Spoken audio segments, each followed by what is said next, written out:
صلوات بر محمد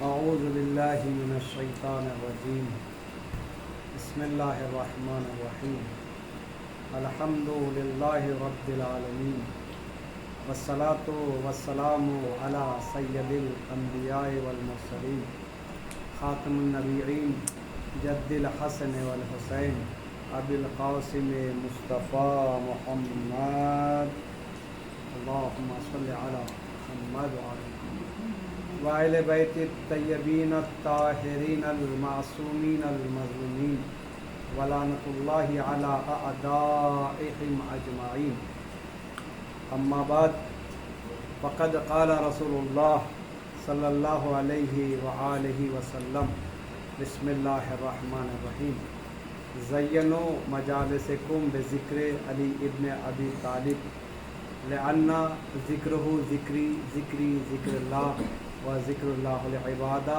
صلی اللہ علیہ محمد وآل محمد. عزیزان گرامی، مولا کائنات کے شہادت کی یہ مجلس اس مقام پر اور ان نوجوان مومنوں کے درمیان ہو رہی ہے جسے پروردگار عالم نے دو نعمتوں سے محروم کر رکھا ہے، لیکن ان دو نعمتوں کے بجائے ہاتھوں کو اللہ نے سہارا دیا. یعنی میری مراد ہے گونگے نوجوان جو بول نہیں سکتے، سن نہیں سکتے، لیکن دل میں علی کی محبت ہے، دل میں پنجتن کی محبت ہے، دل میں اہل بیت کی محبت ہے. اور آج کی یہ مجلس شہادت مولائے مشکل کشا انہی نوجوانوں نے اپنے ایک ادارے کے اس چھوٹی سی جگہ پر منعقد کی ہے، اور منعقد کر کے یہ بتا رہے ہیں کہ ہماری زبان نہ صحیح، ہمارے کان نہ صحیح، لیکن ہمارے دل روشن ہے. اور یہاں پر جو ایک معلم کے اعتبار سے جو رکھا گیا ہے، جنہیں جو اپنے انداز سے، اپنے اشاروں کے زبان سے انہیں ہر وہ معاملات سمجھانے کی کوشش کرتے ہیں، چاہے فضائل اہل بیت ہو، چاہے مصائب اہل بیت ہو. خدا انہیں سلامت رکھے. یعنی میری مراد ہے جناب محمد فاضل صاحب جو A to Z کے نام سے مشہور ہیں. ان کی سلامتی کے لیے بلندتر صلوات و محمد وآل محمد. عزیزان گرامی، جس حدیث مبارکہ کی تلاوت کا شرف حاصل کیا ہے، پیغمبر اکرم کی یہ حدیث بہت ہی مشہور و معروف حدیث ہے، جس میں پیغمبر اکرم ارشاد فرما رہے ہیں کہ زینوا مجالسکم، تم اپنی مجلسوں کو زینت دو علی ابن ابی طالب کے ذکر سے. یہاں پر ایک جملہ جب رسول نے بتایا کہ اپنی مجلسوں کو زینت دو، تو مجلسوں سے مراد کیا ہے؟ مجلسوں سے مراد یہ نہیں ہے کہ ہم جو ہے امام حسین کی جو مجلس برپا کرتے ہیں یہی مجلس نہیں ہے، بلکہ مجلس کہتے ہیں عربی میں بیٹھنے کی جگہ کو مجلس کہتے ہیں. جہاں پر انسان بیٹھ جائے، چار لوگ بیٹھ جائے، اسے مجلس کہتے ہیں. تو زینوا مجالسکم بذکر علی ابن ابی طالب، رسول کہتے ہیں اپنی مجلسوں کو، یعنی اپنے بیٹھکوں کو زینت دو علی کے ذکر سے. جب ہم اپنی مجلسوں کو زینت دیں گے علی کے ذکر سے، کچھ نہ کچھ تو فائدہ ہونا چاہیے نا. جب تک فائدہ نہ ہو تو بیکار ہے. تو اس کے بعد مولا کائنات کی فضیلت کے سلسلے میں رسول خدا آگے بیان فرما رہے ہیں کہ لأنہ ذکری ذکر اللہ العبادہ. جب تم علی کے ذکر کو اپنی مجلسوں سے زینت دو گے تو علی کا ذکر میرا ذکر ہے، میرا ذکر خدا کا ذکر ہے، اور خدا کا ذکر عبادت. یعنی گویا رسول ہمیں بتانا چاہ رہے ہیں کہ تم ایک ذکر کرو، اس ایک ذکر میں تینوں ذکر شامل ہو جائیں گے. یعنی تم جب علی کا ذکر کرو گے تو اس علی کے ذکر میں میرا ذکر بھی ہو جائے گا، جب میرا ذکر ہو جائے گا تو خدا کا بھی ذکر ہو جائے گا، جب خدا کا ذکر ہوگا تو اس خدا کا ذکر جو ہے عبادت ہے۔ تو لہذا جب بھی ہم کہیں بھی بیٹھیں، چاہے گھر کے اندر چاہے گھر کے باہر، دوستوں کی محفل میں بیٹھیں، تو اس محفل کو میں ہم علی کے ذکر کو چھیڑ دیں تو یہ جو ہماری بیٹھک ہے یہ عبادت میں شامل ہوگی۔ اس سے اچھا ہے کہ ہم اس جگہ پر بیٹھ کر کسی کی غیبت کریں، کسی کی چغل خوری کریں یا کسی کی برائی کریں، اس سے بہتر ہے کہ برائی کرنا، چغل خوری کرنا، غیبت کرنا یہ گناہ عظیم ہے، گناہ میں پڑیں گے اور یہ جہنم تک لے جائے گی۔ چغل خوری ہو، چاہے غیبت ہو یا کسی کا دل دکھانے کی بات ہو، یہ جو ہے ہمیں راستہ جہنم کا دکھائے گا۔ اور جس محفل میں علی کا تذکرہ ہو، چاہے ایک لفظ ہی کیوں نہ ہو، وہ علی کا تذکرہ ہمیں جنت تک لے کر جائے گا۔ تو جنت کے لیے راستہ اگر ہمیں ہموار کرنا ہے تو علی کے ذکر کو اور علی کے احکام، علی کے اقوال کو بیان کرتے ہوئے جائیں تو ہمیں جنت کا راستہ خود بخود ملتا جائے گا اور ہماری منزل جنت تک پہنچ جائے گی۔ تو یہ انسان کو چاہیے کہ ہمہ وقت علی کا تذکرہ کرتے جائیں، اس لیے کہ علی کا تذکرہ عبادت ہے۔ دنیا میں 3 چیزیں ایسی ہیں جس پر اللہ کا نور برسا ہے اور ان کی طرف دیکھنا عبادت ہے۔ 3 چیزیں ہیں، حدیث میں بھی ہے کہ 3 چیزوں کے اوپر اللہ کا نور برسا اور وہ 3 چیزوں کی طرف دیکھنا عبادت ہے۔ پہلا ہے کعبہ، جس کی طرح ہم رک کر کے نماز پڑھتے ہیں۔ دوسرا ہے قرآن مجید۔ تیسرا ہے علی کا چہرہ۔ جب کعبے پر اللہ کا نور برسا تو وہ کعبہ کعبۃ اللہ بن گیا، اس کی طرف رخ کر کے عبادت کرنا، نماز پڑھنا عبادت ہے، اس کی زیارت کرنا عبادت ہے، اس کا چومنا عبادت ہے۔ جب کعبے کی طرف اللہ کا نور برسا تو یہ کعبہ کعبۃ اللہ ہو گیا۔ جب قرآن پر اللہ کا نور برسا تو یہ قرآن کلام اللہ بن گیا اور قرآن کی تلاوت کرنا ثواب ہے، قرآن کی تلاوت کرنا ثواب ہے۔ اگر کسی مریض کے سامنے قربت اللہ صدق کے دل سے قرآن کی تلاوت کرے تو وہ مریض صحیح ہو جاتا ہے۔ یہاں تک کہ حدیث میں بھی ہے کہ اگر حقیقی کوئی مومن ہو، اگر وہ حقیقی مومن صدق دل سے اگر کوئی مردہ اس کے سامنے ہے، اگر وہ مومن صدق دل سے 7 مرتبہ سورہ الحمد کی تلاوت کرے گا تو وہ مردہ زندہ ہو جائے گا۔ لیکن صدق دل ہے، زبان سچی ہونی چاہیے، نیت سچی ہونی چاہیے، دل میں کسی کی کدورت نہ ہو۔ تو یہ جو ہے قرآن کا معجزہ، قرآن کی طرف دیکھنا عبادت۔ ایک ہے کعبے کی طرف دیکھنا عبادت، دوسرا ہے قرآن کی طرف دیکھنا عبادت، اور تیسرا ہے جب علی کے چہرے کی طرف اللہ کا نور برسا تو علی کا چہرہ وجہ اللہ بن گیا، یعنی علی کا چہرہ اللہ کا چہرہ بن گیا۔ تو اسی وجہ سے پروردگار عالم کے آخری نبی حضرت محمد مصطفیٰ نے کہا کہ النظر الی وجہ علی ابن ابی طالب عبادہ، علی کے چہرے کی طرف دیکھنا عبادت ہے۔ جس طریقے سے میں نے اس سے پہلے والے مجلس میں آپ لوگوں کے بہترین سماعتوں کے حوالے کیا تھا۔ تو اللہ کا نور جب چہرے علی کی طرف برسا تو چہرے علی وجہ اللہ بن گیا، وجہ اللہ کی طرف دیکھنا عبادت ہے۔ ایک صلوات بر محمد و آل محمد۔ تو مولائے کائنات بہت بے شمار موجودات ہیں، اور جو بھی اپنی مشکل لے کر مولائے کائنات کے پاس آیا ہے، مولائے کائنات نے اس مشکل کو حل کیا ہے۔ کیوں نہ کرتے؟ اس لیے کہ وہ مشکل کشا، حلال مشکل کشا ہے۔ اسی طریقے کا ایک روایت ہے کہ ایک شخص کی 2 بیویاں تھیں، دونوں کے یہاں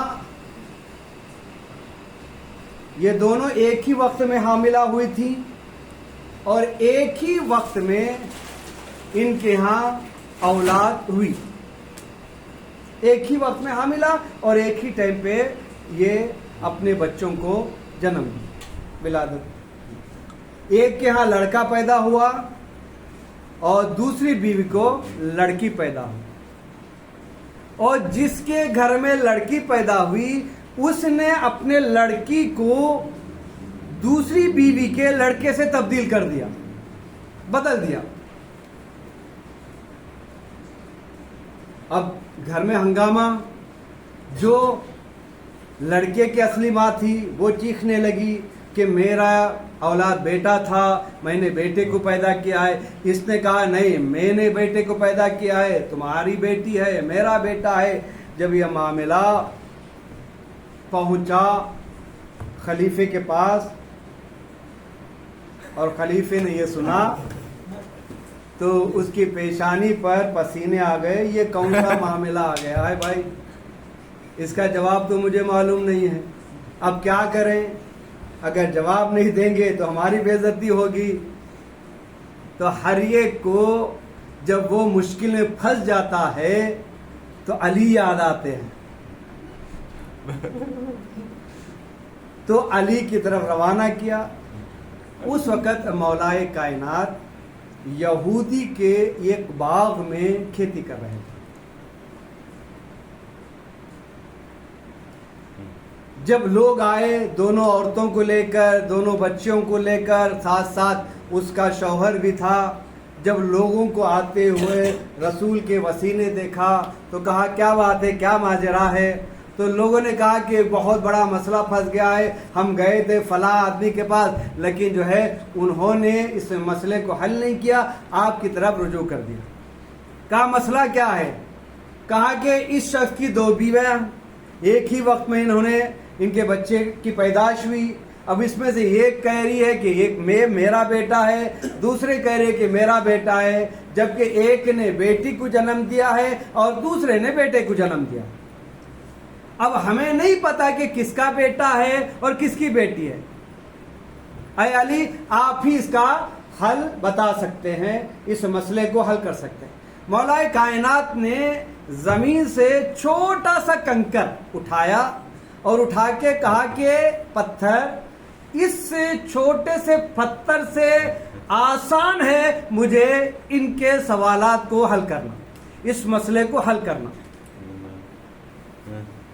تو مولا سے جب یہ سنا تو لوگ تعجب پڑ گئے کہ اتنا بڑا مسئلہ جس کو اسلام کے خلیفے نے حل نہیں کیا، جواب نہیں دیا، مولا کہہ رہے ہیں کہ اس سے بہت کم تر ہے یہ فیصلہ کرنا۔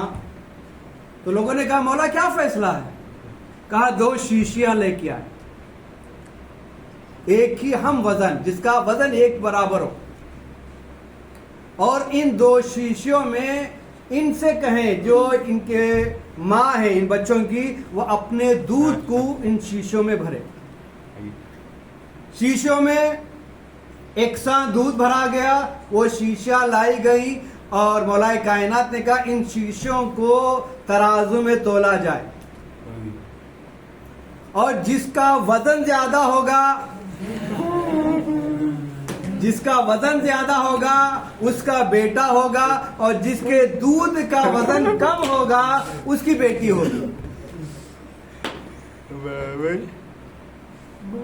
یعنی جس کے گھر میں بیٹی ہے تو اس کی ماں کا دودھ کا وزن کم ہوتا ہے، اور جس کے گھر میں بیٹا ہوتا ہے تو اس کے ماں کا دودھ کا وزن قوی ہوتا ہے۔ تو لایا گیا شیشے اور اسے تولا گیا تو دیکھا کہ ایک جو دعویٰ کر رہی تھی جس کا بیٹا ہے، جس کی دودھ کا وزن کم ہے، تو اس کے حوالے کر دیا جاؤ تمہاری بیٹی ہے، اور جس کے دودھ کا وزن تھوڑا سا زیادہ ہے تو اس کے حوالے کر دیا جاؤ تمہارا بیٹا ہے۔ اب لوگ پریشان تو اتنا جلدی فیصلہ ہو گیا. لوگوں نے کہا مولا کوئی دلیل دے قرآن مجید سے یہ آپ نے فیصلہ کس طریقے سے کیا. تو مولا نے ایک آیت پڑھی, اس کا میں ترجمہ آپ لوگوں کے حوالے کر رہا ہوں کہ وراثت کے سلسلے میں جب وراثت بانٹی جاتی ہے تو لڑکے کا حصہ لڑکی کے حصے کے 2 برابر ہوتا ہے. لڑکے کو 2 حصے ملتے ہیں, لڑکی کو 1 حصہ ملتا ہے. 2 حصے ایک حصے کے وزن کے اعتبار سے وزندار ہوتے ہیں. تو لہذا مولا کائنات نے بتایا اسی لیے اس ماں کا دودھ ہلکا ہوتا ہے جس کے یہاں بیٹی ہوتی ہے, اور اس ماں کا دودھ وزن ہوتا ہے جس کے یہاں بیٹا ہوتا ہے. صلوات بر محمد و آل محمد, صلوات بر محمد و آل. دنیا کے سامنے بنے مولا علی کے سامنے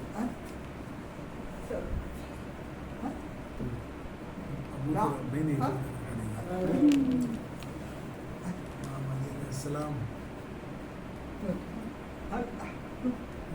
پیدا ہوئے کعبے میں مسجد میں شہادت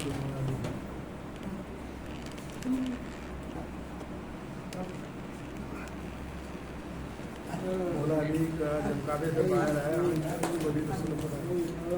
حیدر حیدر 1 2 3 پہ لعنت, 2 پہ لعنت, 1 2 3 تزید پر لعنت, ابن زیاد پر لعنت,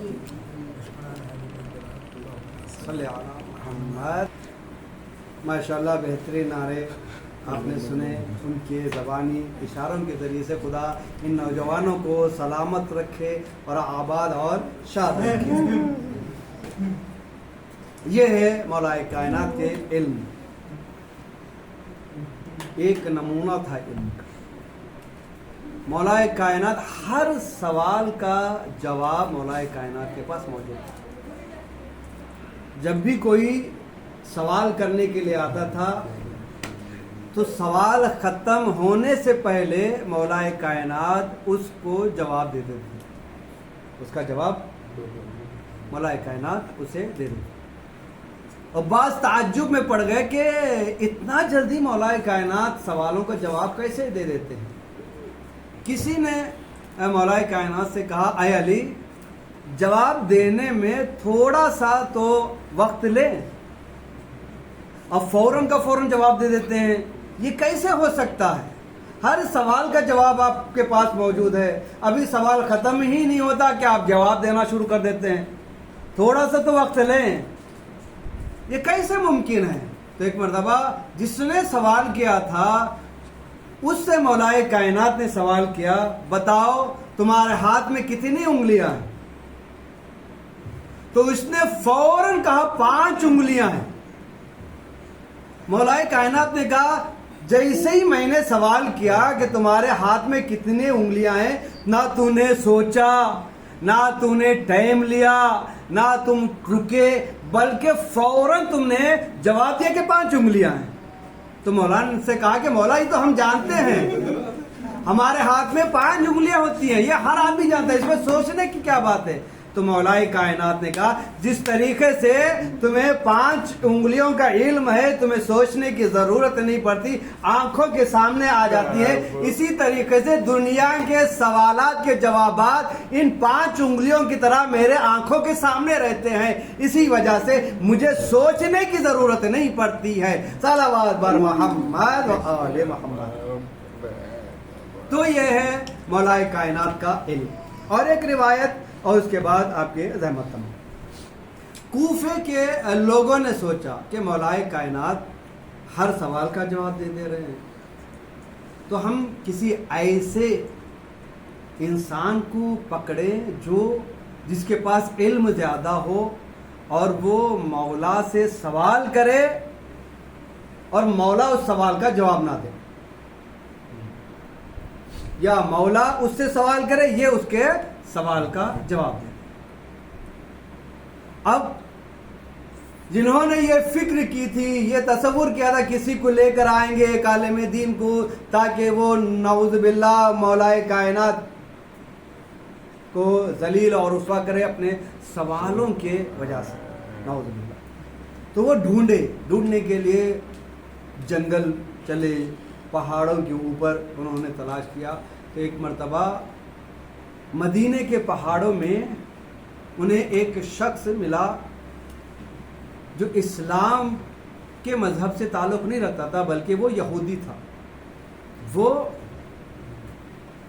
پہاڑ کے غار میں عبادت کرتا تھا، 70 سال سے وہ عبادت اور ریاضت کرتا تھا. 70 سال کی عبادت اور ریاضت سے اسے ایک پاور ملا، ایک قوت ملی کہ وہ جو چیزیں دور ہیں ان کا بھی علم وہ جان لیتا تھا.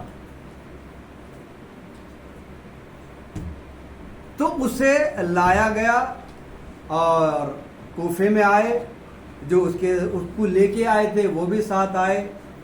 مسجد کوفہ میں مولا کائنات منبر پر بیٹھ کر خطبہ دے رہے تھے. سوالات و جوابات کا سلسلہ یہ جاری تھا. اصحاب سوال کر رہے تھے، مولا جواب دے رہے تھے، پھر مولا نے سوال کیا، پھر مولا نے جواب دیا. تو اسے دور سے اشارہ کر کے بتایا، دیکھو وہ شخص جو منبر پر بیٹھا ہے نا، یہی علی ہے، اسی سے تمہیں سوال کرنا اور ایسا سوال کرنا کہ وہ جواب نہ دے،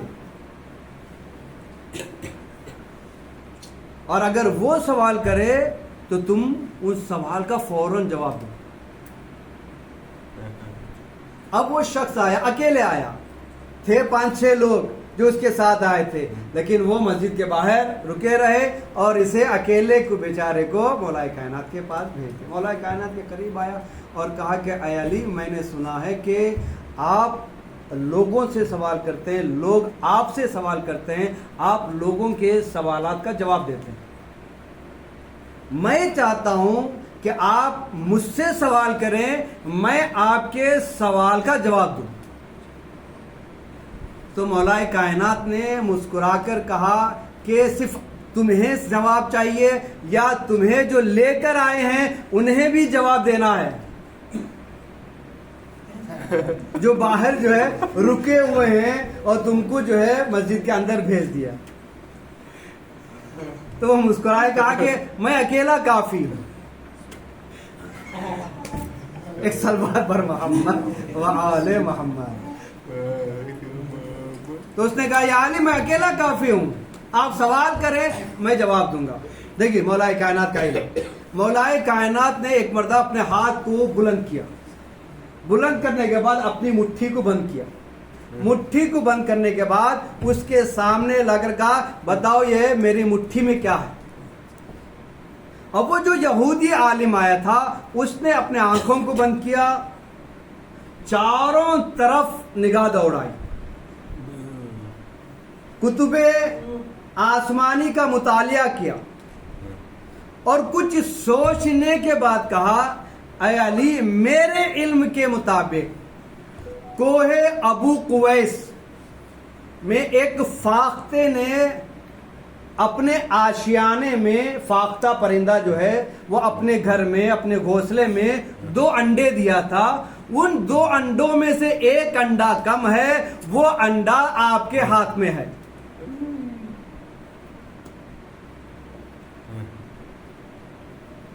مٹھی نہیں کھولی تھی مولا کائنات نے.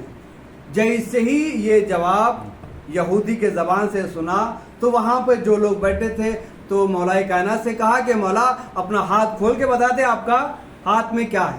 تو جیسے ہی مولا نے ہاتھ کو کھولا دیکھا کہ وہی انڈا فاختے کا کوئی قبوس میں جو کم تھا وہ مولا کائنات کے ہاتھ میں تھا. اب یہاں پر اس یہودی عالم کے واہ واہ ہونے لگی، تعریف ہونے لگی، کتنا بڑا عالم دین ہے، کتنا بڑا جو ہے یہ زاہد ہے، عابد ہے، وغیرہ وغیرہ. کیوں؟ اس لیے کہ علی کے سوال کا جواب دے دیا.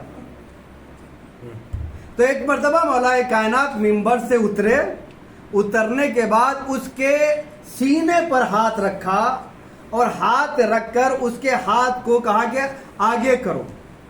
یہودی نے ہاتھ اپنا آگے کیا اور جیسے آگے کیا مولا کائنات نے وہ انڈا جو مولا کائنات کے ہاتھ میں تھا اس کے ہاتھ میں رکھا اور کہا کہ میں نے اٹھایا تھا اور تم رکھ کے آؤ.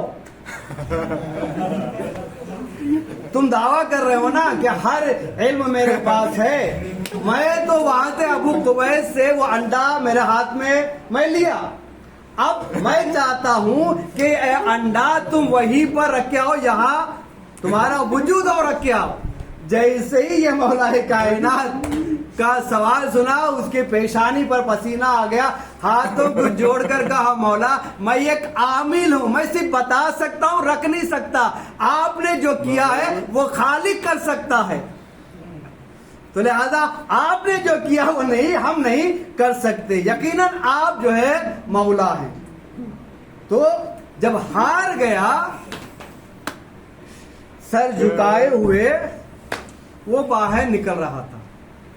اب مولا کائنات نے روکا, کہا ادھر آؤ, یقیناً تمہارے پاس علم ہے, بتاؤ تمہیں یہ پاور کہاں سے ملا, کون سا تم عمل کیے جس کی وجہ سے یہ پاور تمہیں ملا کہ تم جو ہے دور کی چیزوں کا بھی تمہیں علم آ جاتا تھا کہ کوئی ابو قبیس بہت دور ہے, وہاں کا علم تمہیں آ گیا, یہ پاور تمہیں کیسے ملا؟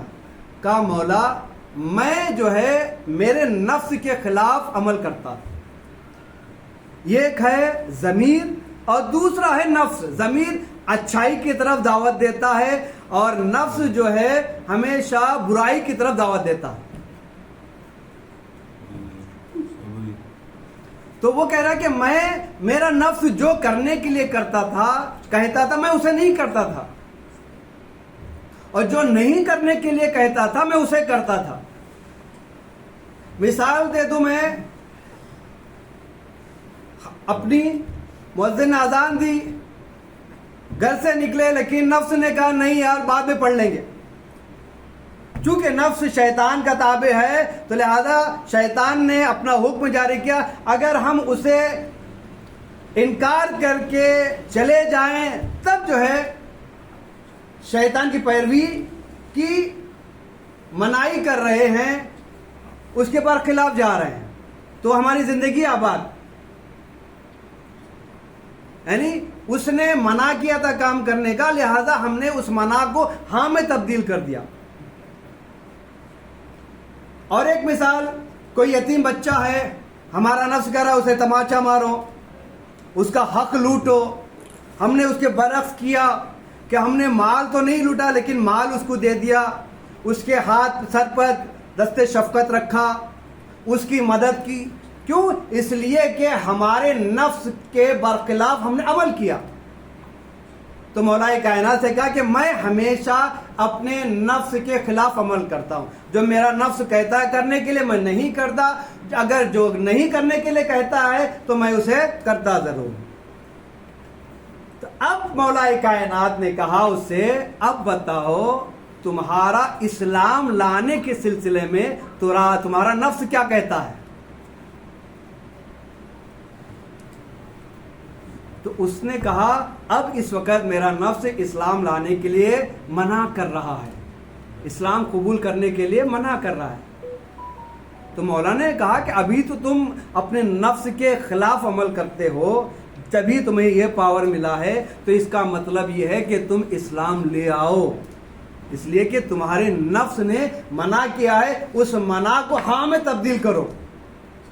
جیسے ہی یہ سنا کہا مولا آپ نفس کو کیسے جانتے ہیں؟ کہا میں نفس اللہ ہوں, میں ہر نفس کو جانتا ہوں, اس کا علاج بھی جانتا ہوں. جیسے یہ کہا اس نے ہاتھوں کو جوڑ کر کہا مولا مجھے کلمہ سنا پڑھا دیں, لا الہ الا اللہ محمد رسول اللہ علی ولی اللہ کا کلمہ پڑھا, اور وہ مسلمان. آیا یہودی تھا, مولا کائنات کا امتحان لینے کے لیے آیا تھا, لیکن جب یہاں سے نکلا تو مولا کائنات کا چاہنے والا بن کر مولا کائنات کی محبت لے کر باہر نکلا. صلوات بر محمد و آل محمد. تو یہ جو ہے مولا کائنات کا علم. اور ایک روایت احادیث اس کے بعد آپ کے ربط مسائل. ایک مرتبہ مولائے کائنات کوفے سے کسی اور جگہ باہر کے لیے سفر کر رہے تھے. راستے میں ایک یہودی سے ملاقات. وہ نہیں جانتا تھا کہ یہ مولائے کائنات ہے, آخری نبی کے وسیع. ملاقات ہوئی, دونوں نے کہا تم کدھر جا رہے ہو؟ مولا نے پوچھا میں فلاں مقام پر جا رہا ہوں. تو اس نے پوچھا آپ کہاں جا رہے ہیں؟ میں بھی وہیں پر جا رہا ہوں. راستہ طے کرتے ہوئے باتیں کرتے ہوئے نکلے. ایک جگہ وہاں پر جا کر رک گئے. وہاں ایسی جگہ تھی کہ وہاں پر رکے تھے اور اس سے دوسری جگہ جانے کے لیے بیچ میں دریا تھا.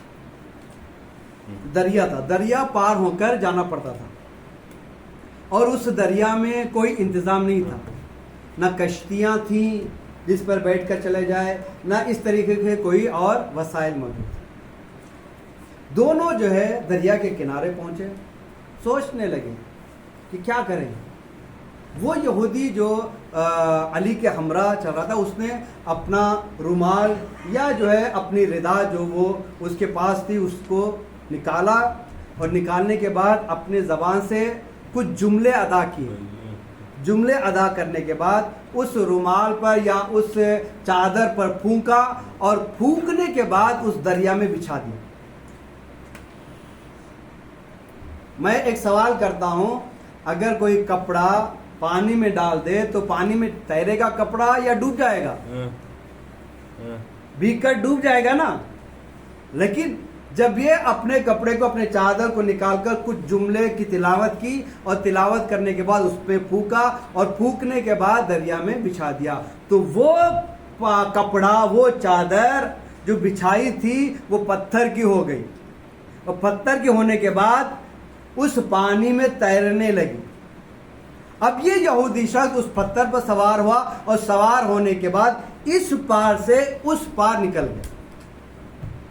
اب وہ وہاں سے کہہ رہا ہے کہ میں جانتا ہوں تم مسلمان ہوگے, میں مسلمان نہیں ہوں, لیکن میرے پاس ایک ایسا اسم مبارک ہے جس کی وجہ سے میں یہ عمل انجام دیتا ہوں, میری مشکل حل ہو جاتی ہے.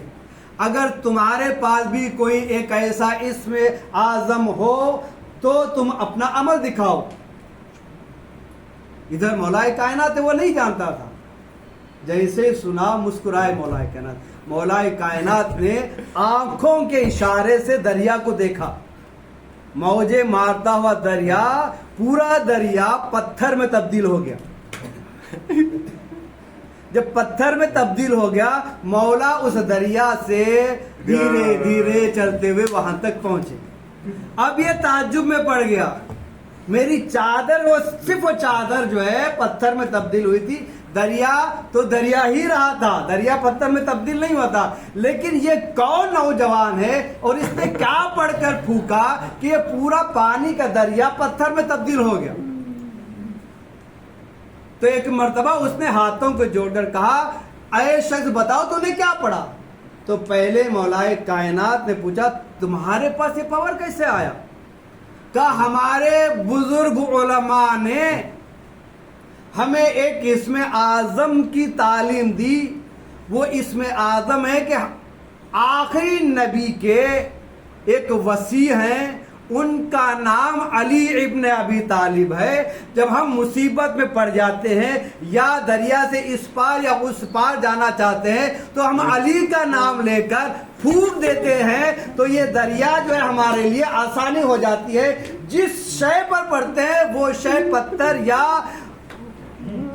دوسری شے میں تبدیل ہو جاتا ہے, ہم اس پر سوار ہو کر یہاں پر چلے آتے ہیں. تو جیسے ہی علی نے سنا مسکرائے, کہا کہ تم علی کو وصی کو جانتے ہو؟ کہا ہم وصی کو نہیں, آخری نبی کے وصی کو نہیں دیکھے, لیکن اس کا نام ہم جانتے ہیں. اسی نام کے صدقے سے یہاں سے ادھر, ادھر سے ادھر ہم جو ہے طے کرتے ہیں اپنا راستہ. تو ایک مرتبہ مولائے کائنات نے مسکرا کر کہا میں بتاؤں وصی کون ہے؟ جو تمہارے قریب آ کر کھڑا ہے میں ہی آخری نبی حضرت محمد مصطفیٰ کا وصی علی ابن ابی طالب ہوں. صلوات بر محمد و آل محمد.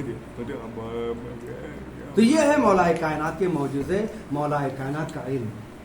یقیناً مولائے کائنات کے کمالات کو اور علم کو دیکھا تو لوگ ان سے دشمنی کر رہے.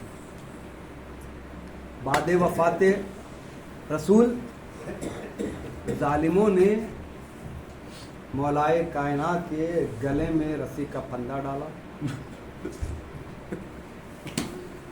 فاطمہ زہرا کے دروازے کو جلایا گیا، جس کے ذریعے سے ہماری جدہ فاطمہ زہرا در و دیوار کے درمیان میں آئیں اور جناب محسن کی شہادت واقع. یہاں تک ظالموں نے ظلم کی حد کر دی، آگے بڑھے. جس درخت کے نیچے سائے میں شہزادی اپنے باپ کو یاد کر کے رویا کرتی تھی، اس درخت کو بھی ظالموں نے کاٹا. اللہ. جب گھر میں آ کر اپنے باپ کو رویا کرتی تھی تو پڑوس کے لوگ آ کر کہتے تھے اے علی فاطمہ سے کہہ دو یا تو دن میں رویا کرے یا تو رات میں رویا کرے، اس لیے کہ ان کے رونے سے ہمیں بہت تکلیف ہوتی ہے. اللہ. ایک دن ایسا آیا رمضان مبارک 40 ہجری کا، مولا کائنات کا دستور تھا کہ اپنے بچوں کے گھر مہمان بنتے تھے رمضان میں، اور سحری اور افطاری مولا کائنات اپنے بچوں کے گھر پہ کیا. شب 19 جناب ام کلثوم کے گھر میں. اللہ اکبر. پوری رات مولا کائنات نے عبادت میں بسر کی، راز و نیاز اپنے پروردگار سے کرتے رہے. یہاں تک کہ جب مصلی میں کھڑے ہوتے تھے تو لرزہ با اندام ہو جاتے تھے اللہ کے خوف سے. کبھی کبھی بے ہوش ہو کر نیچے گر جاتے. جب فاقہ ہوتا تھا پھر عبادت میں مشغول ہوتے تھے. صحن میں کبھی آتے تھے اور آسمان کی طرف دیکھ کر کہتے تھے انا للہ و انا الیہ راجعون. اللہ.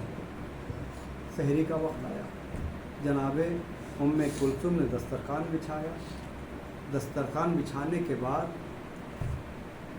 روٹی اور 2 نعمتیں رکھی. ایک دودھ کا پیالہ تھا اور ایک نمک کا پیالہ تھا. اپنے بابا کو بولا بابا آ کے نوش کر لے. مولا کائنات دسترخوان پر بیٹھے اور بیٹھنے کے بعد دیکھا تو اپنی بیٹی سے کہنے لگے اے بیٹی کیا تو نے کبھی دیکھا ہے کہ تمہارا بابا ایک ہی دسترخوان پر 2 نعمتیں کھایا ہو. اللہ اکبر. ایک نعمت اٹھا لو. جناب ام کلثوم نمک کا پیالہ اٹھانے لگی. جیسے ہی نمک کا پیالہ اٹھایا مولا کائنات نے کہا کہ نمک کا پیالہ رکھ دو، دودھ کا پیالہ اٹھا لو. اللہ اکبر. کہا بابا نہیں، آپ دودھ سے روٹی تناول کریں. نہیں بیٹی، دودھ سے نہیں، میرے لیے نمک ہی کافی ہے، اس لیے کہ کچھ وقفے کے بعد، کچھ گھنٹوں کے بعد دودھ کی بڑی سخت ضرورت ہوگی. اللہ اکبر. جزاکم اللہ خیرن جزا. ایک مرتبہ امام مولا کائنات نے نمک کے ذریعے سے تناول کیا، اس کے بعد عبادت میں مشغول ہو گئے. اور ایسی عبادت کہ اللہ کو یاد کرتے ہوئے زاروں قطار ہوتے جا رہے ہیں، گریا کرتے ہوئے جا رہے ہیں، راز و نیاز کر رہے ہیں پروردگار عالم کی طرف. اللہ اکبر. نماز کا وقت ہوا. مولا کائنات اپنی بیٹی ام کلثوم کے گھر سے نکل رہے تھے. صحن پہ آئے، جیسے ہی بیٹی کے صحن پر قدم رکھا، بیٹی نے مرغابیوں کو پال رکھا تھا. اللہ اکبر. جیسے ہی پیر رکھا، مرغابیوں نے جیسے ہی مولا کائنات کو دیکھا فوراً دوڑتے ہوئے آئی، آواز کے دامن کو پکڑ کر کھینچنے لگی اور اپنی بے زبانی سے کہنے لگی مولا آج نہ جائیں مسجد میں، آج نہ جائیں مسجد میں. ایک مرتبہ جیسے ہی یہ منظر جناب ام کلثوم نے دیکھا، فوراً گھبرائی، آنکھوں میں آنسو آئے، اس لیے کہ ایسا منظر کبھی جناب ام کلثوم نے نہیں دیکھا تھا۔ اللہ اکبر۔ ایک مرتبہ جناب امیر المومنین نے کہا بیٹی ام کلثوم اگر تمہارے پاس قوت و طاقت ہے ان کی پرورش کرنے کی پرورش کرو، ورنہ اللہ کے راہ میں آزاد کر دو۔ جزاکم اللہ خیر جزا، خدا آپ کو کوئی غم نہ دے سوائے مظلوم کربلا کے۔ ایک مرتبہ مسجد کی طرف نکلے، مسجد پہ پہنچے اور مسجد کا دروازہ کھولا، کیا دیکھا کہ ابن ملجم اوندھے منہ لیٹا ہوا ہے۔ معلوم تھا قاتل ہے لیکن مسجد ہے۔ مولا کائنات ابن ملجم کے قریب پہنچے اور اسے اٹھایا، اٹھ اذان کا وقت ہو رہا ہے، نماز پڑھ لے۔ مولا کائنات نے اپنے دشمن کو اٹھایا، اس کے بعد مصلی پر گئے، اذان دی، اللہ اکبر۔ علی کی یہ اذان کوفے کے ہر گھر میں پہنچی ہے، ہر کوفے کے فرد نے فردن فردن اس آواز کو سنا، اذان دی۔ اذان کے بعد مولا کائنات مصلی کو بچھائے اور نماز کے لیے کھڑے ہو گئے۔ ابھی پہلی رکعت کا دوسرا سجدہ تھا کہ ابن ملجم نے زہر بھری تلوار نکالی اور مولا کائنات کے سر پر وار کر دیا۔ اللہ اکبر۔ مولا کائنات کے سر پر جیسے ہی وار کیا، مولا وہیں پر مصلی پر گرے۔ جزاکم اللہ خیر جزا، خدا آپ کو کوئی غم نہ دے سوائے مظلوم کربلا کے۔ سر شگافتہ ہو گیا، سر سے خون بہنے لگا۔ ایک مرتبہ مولا کائنات کی یہ خبر گھر تک پہنچی، حسنین دوڑے ہوئے آئے، عباس دوڑے ہوئے آئے۔ ایک مرتبہ مولا کائنات نے اپنے بیٹے حسن سے کہا اے بیٹا حسن نمازیوں کی نماز کو تمام کرا دو۔ جناب امام حسن نے نماز پڑھائی، اس کے بعد حاصیر میں لے کر مولا کائنات کو گھر تک پہنچ رہے۔ راستے میں امام حسن سے مولا کائنات نے کہا اے بیٹا سر کے خون کی وجہ سے میرے آنکھیں نہیں کھل رہی ہے، میرے آنکھوں میں خون جم گیا ہے، ان خون کو تم الگ کرو، صاف کرو۔ مولا کائنات کے آنکھیں کے خون کو صاف کیا۔ ایک مرتبہ جیسے ہی مولا کائنات نے دیکھا کہ میرا بیٹا حسین مجھے سہارا دے رہا ہے تو ایک مرتبہ حسین سے کہا بیٹا حسین مجھے سہارا نہ دو۔ ایک مرتبہ حسین نے کہا بابا میں آپ کا بیٹا نہیں ہوں، کہا میرے بیٹے ہو، اللہ مجھے وہ منظر یاد آ رہا ہے کہ تمہیں کوئی سہارا دینے والا نہیں ہوگا کربلا کے میدان میں۔ جزاکم اللہ خیر جزا، خدا آپ کو کوئی غم نہ دے سوائے مظلوم کربلا کے۔ ایک مرتبہ آگے بڑھے اور بیت شرف کے قریب پہنچے، امام حسن کو بلایا۔ مولا کائنات نے کہا اے حسن میرے ان چاہنے والوں سے کہنا کہ تم اپنے اپنے گھر چلے جاؤ، اس لیے کہ میں نہیں چاہتا کہ میری بیٹی زینب ام کلثوم کی گریہ کی آواز نامحرم کے کانوں تک پہنچے۔ میں کہوں گا اے علی یہ کوفہ ہے، سن 40 ہجری ہے، سن 60-61 ہجری ہوگی، یہی کوفہ ہوگا، یہی آپ کی بیٹیاں زینب ام کلثوم بے ردا کجاؤں پر گھمائی جائے گی۔ جزاکم اللہ خیرن جزا، خدا آپ کو کوئی غم نہ دے سوائے مظلوم کربلا کے۔ مولا کائنات کو لایا بیت الشرف میں، طبیب کو بلایا گیا، طبیب آیا، طبیب آنے کے بعد وہ آئینہ کیا کہا کہ زہر کا اثر اتنا اثر کر گیا ہے، زہر اپنا اثر کر چکا ہے، جینے کی کوئی تمنا نہیں ہے۔ لیکن اللہ اکبر، ایک منظر اس سے پہلے یاد دلا دوں کہ جب جناب ام کلثوم نے 2 غذائیں رکھی تھی نا تو مولا کائنات نے دودھ کو اٹھانے کے لیے کہا تھا اور کہا تھا کہ وقت آئے گا کہ دودھ کی بڑی ضرورت ہوگی۔ تو اس طبیب نے کہا مولا جتنا دودھ زیادہ پیئیں گے اتنا انہیں آرام زیادہ ملتا ہوا جائے گا۔ تو معلوم ہے مولا کائنات پہلے ہی بتا چکے تھے اے بیٹی ام کلثوم دودھ کی ضرورت پڑے گی جب میرے سر پر ضربت لگے گی جیسے ہی اس طبیب کے منہ سے یہ جملے نکلے کہ دودھ کی ضرورت پڑی، لہٰذا یہ جیسے یہ خبر کوفے کے گھروں میں پہنچی، کوفے کے یتیم بچے، چھوٹے چھوٹے بچے اپنے ہاتھوں میں دودھ کا پیالہ لیے ہوئے بیت الشرف کے پاس آتے ہیں، کہتے ہیں مولا ارے دودھ حاضر ہے، مولا دودھ حاضر ہے۔ میں ہاتھوں کو جوڑ کر کہوں گا مولا کتنے خوش نصیب ہے، ابھی طبیب کے زبان سے دودھ کا لفظ نکلا تھا، آپ کے چاہنے والے، آپ کے یتیم بچے ارے دودھ لے کر حاضر ہو گئے۔ لیکن ذرا کربلا کے میدان میں آئے، آپ کا یہی بیٹا حسین 3 دن کا بھوکا پیاسا کربلا کی جلتی ہوئی زمین پر بے گور و کفن، جزاکم اللہ خیرن جزا، خدا آپ کو کوئی غم نہ دے سوائے مظلوم کربلا کے۔ اللہ اکبر۔ جناب امام مولا کائنات نے وصیتیں شروع کی، امام حسن کو بلایا، امام حسن کو بلانے کے بعد ہاتھ کو پکڑا، جناب زینب کو بلایا، زینب کا ہاتھ امام حسن کو دیا، کہا بیٹا حسن میرے بعد زینب کی حفاظت کرنا، میرے بعد ام کلثوم کی حفاظت کرنا، میرے بعد حسین کی حفاظت کرنا۔ ایک چھوٹا سا ننھا مجاہد، ننھا شہزادہ دروازے کے پاس رک کر یہ منظر دیکھ رہا تھا، اسے نہیں بلایا مولا نے، اس کا نام ہے عباس۔ جیسے یہ منظر جناب عباس نے دیکھا کہ مجھے کسی کے حوالے نہیں کیا، ادھر عباس کی ماں ام البنین نے جیسے یہ منظر دیکھا تڑپ کر آ گئے، کہا مولا ارے عباس سے کون سی خطا ہو گئی ہے کہ عباس کو کسی کے ہاتھ میں نہیں دیا؟ کہا ہے ام البنین گھبرانا نہیں، ایک مرتبہ عباس کو بلایا، عباس کو بلانے کے بعد حسین کو بلایا، عباس کے ہاتھ میں حسین کا ہاتھ دیا، کہا عباس یہ میرا حسین ہے، اس کی حفاظت کرنا۔ جزاکم اللہ خیرن جزا، خدا آپ کو کوئی غم نہ دے سوائے مظلوم کربلا کے۔ اللہ اکبر۔ یہ وقت آیا کہ وصیتیں تمام ہوئی، جناب مولا کائنات اس دنیا سے کوچ کر گئے، مولا کائنات کو غسل دیا گیا، مولا کائنات کو کفن پہنایا گیا، مولا کائنات کو کندھوں پر اٹھا کر دفنایا گیا۔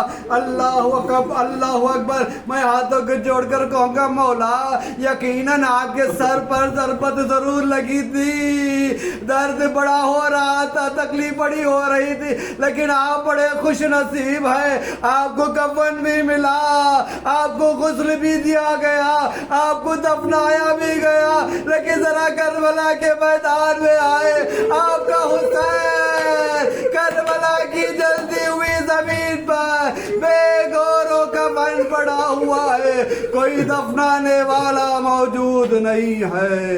انا للہ و انا الیہ راجعون، رضا بقضائہ تسلیما لامرہ۔